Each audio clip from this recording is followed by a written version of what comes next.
Hey everyone, welcome to this weekly Sidereal Astrology forecast for the week of December 25th through the 31st of 2023.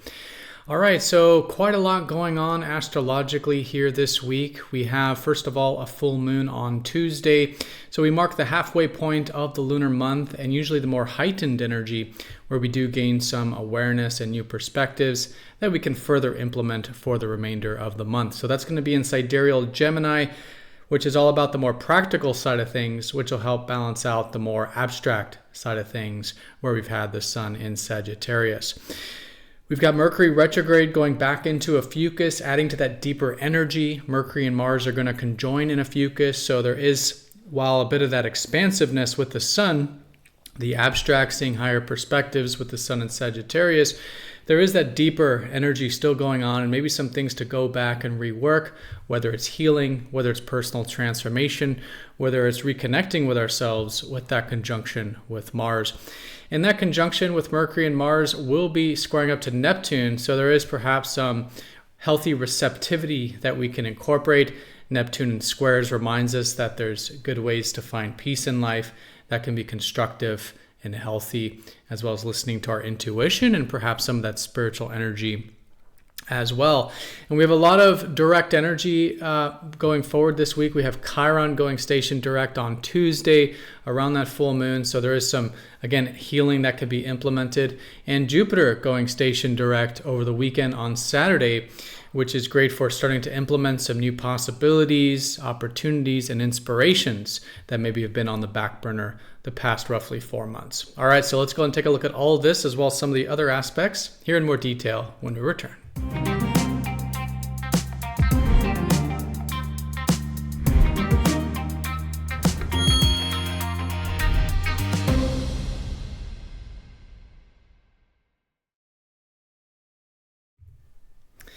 Alrighty, so here's the sky for this week. We're going to look at this for each day of the week, starting first with Monday, December 25th. And as you can see here, we are using the visible sky on this channel, which is very different from mainstream astrology.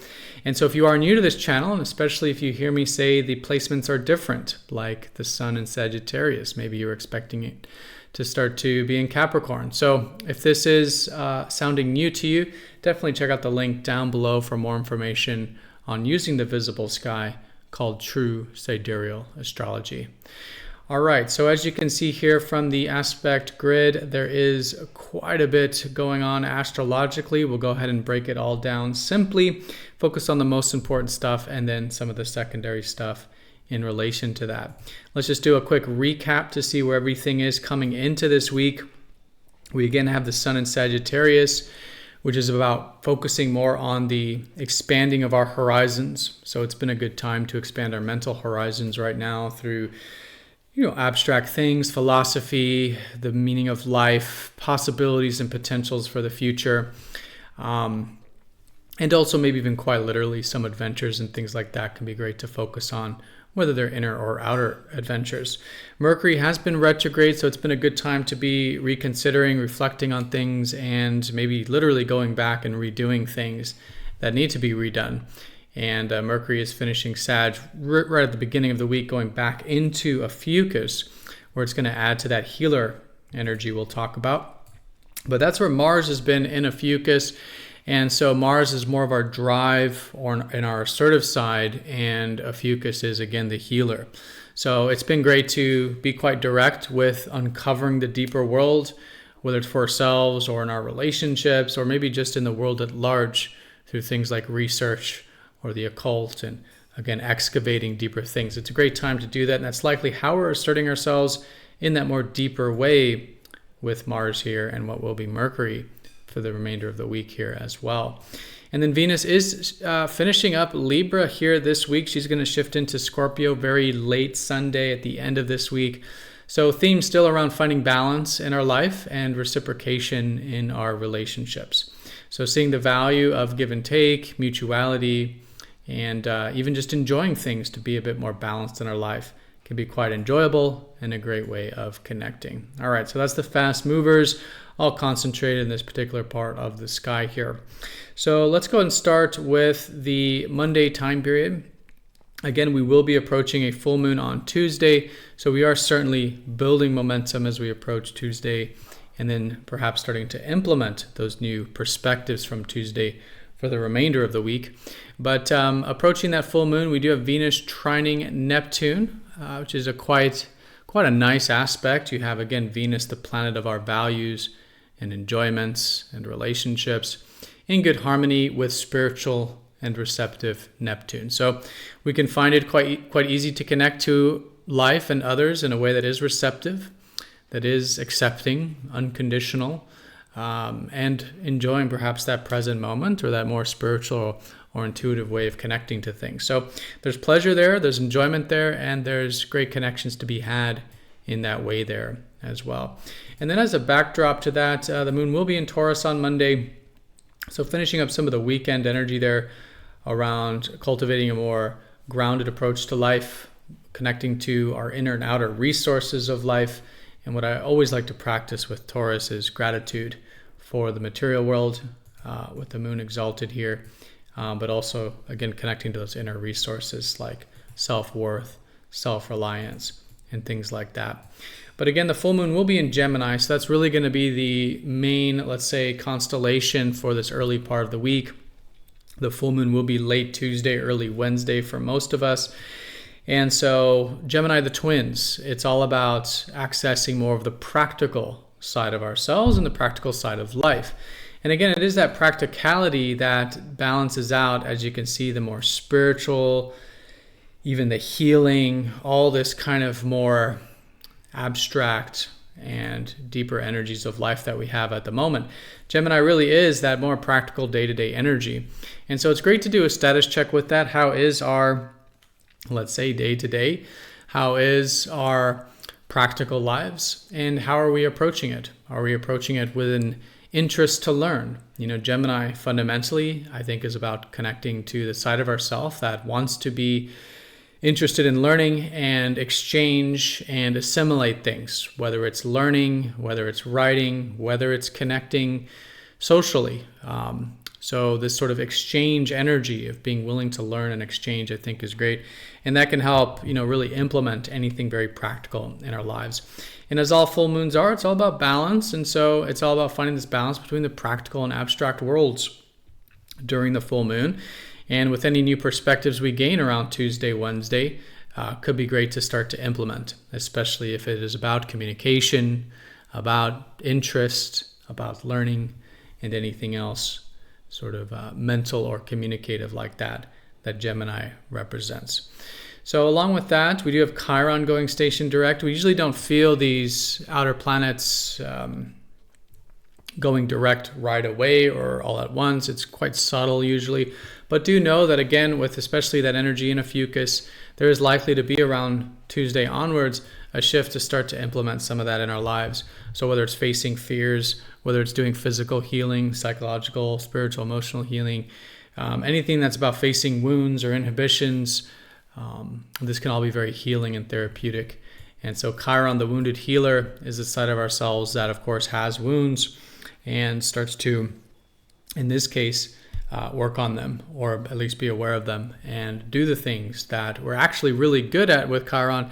It's funny, it's the things that we do feel wounded with that we are actually really good at with the Chiron type of woundings.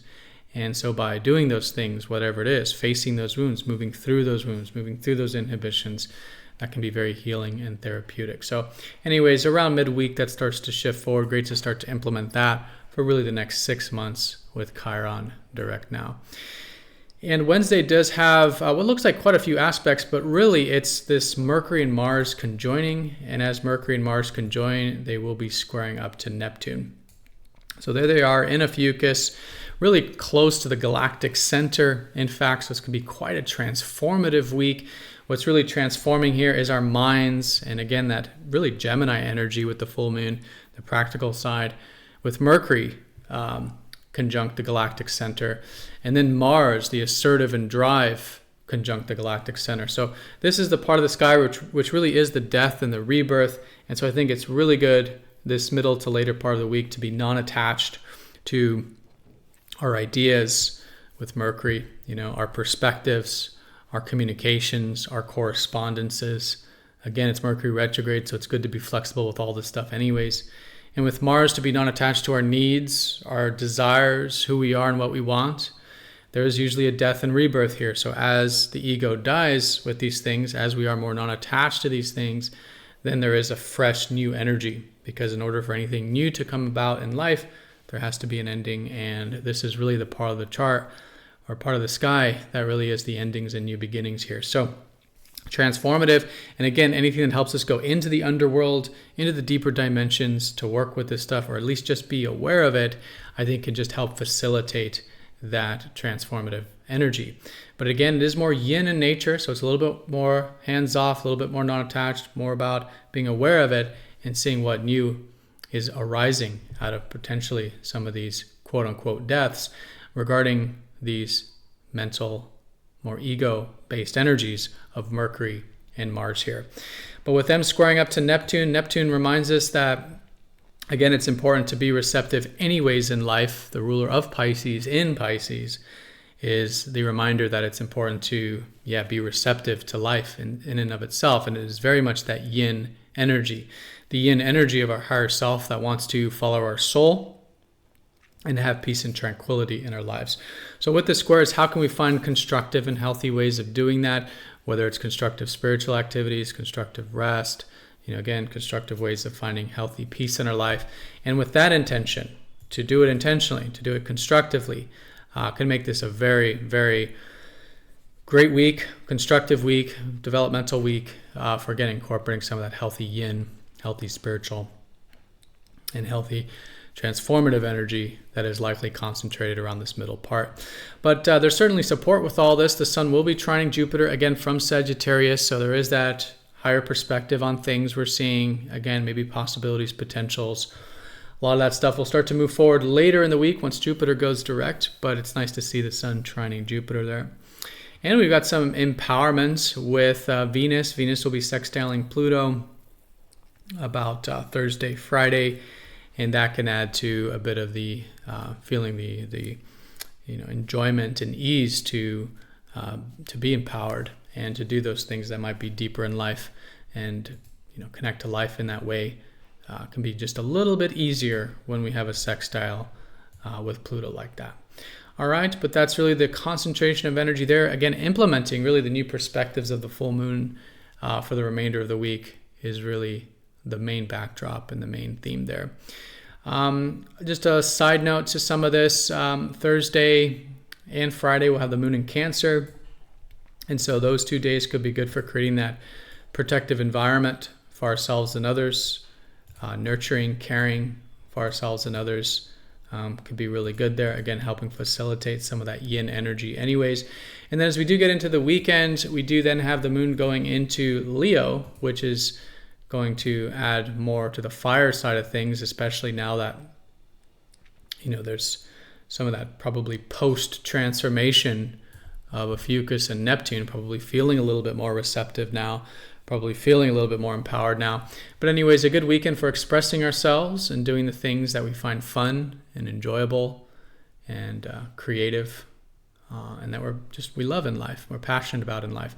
Good for connecting that heart, connecting that self-expression with the moon there. And again, not particularly on the weekend, but probably around there and into next week with Jupiter direct, we can see that, yes, there are possibilities and potentials that we're starting to have gotten really the past 4 months with a new perspective on. And how can we now start to implement these new perspectives and perhaps possibilities and potentials? All right, and then into next week, Venus will go into Scorpio, finishing up Libra, finishing up themes around finding balance in our life, which is still the theme this week. All right, so that's a mouthful, but let's just make it very simple because it's actually a lot simpler than all of this may look like. So it's a full moon week, all right, and that's Tuesday, new perspectives, and it's really about balancing the practical and the abstract worlds. We got a lot going on in the deeper abstract spiritual worlds this week. So Gemini reminds us that, of course, it's about implementing this in the literal world, and being interested is really the name of the game, to learn, to use our minds, and to ground a lot of this more abstract energy here. Mercury's still retrograde this week, so it's still good to be flexible and adaptive with things. And I would say especially with Mercury and Mars conjoining the galactic center midweek here, being non-attached to our perspective and to what we want in life. We might be quite direct and assertive with our needs and with our communications, but again, practicing non-attachment to allow for the death and rebirth as they do pass over the galactic center, which is the transformative part of the sky there. The square to Neptune between the two of them remind us the importance of receptivity and having a yin approach to life there. So that's really the most important stuff there. And then implementing the full moon for the remainder of the week, the new perspectives, and perhaps with Jupiter direct, starting to implement some new perspectives that are about possibilities and things we might be open-minded about a bit in life. All right, so everyone have a fantastic week. Thank you so much for watching. Be sure to click the like button if you're watching this on YouTube. And if you haven't yet gotten your True Sidereal report, there's a link down below for that. There's a free report and also a paid report if you'd like the full one. But do check it out if you haven't yet. And again, have a great week, everyone. And I'll see you all next time for the next astrology forecast. Take care.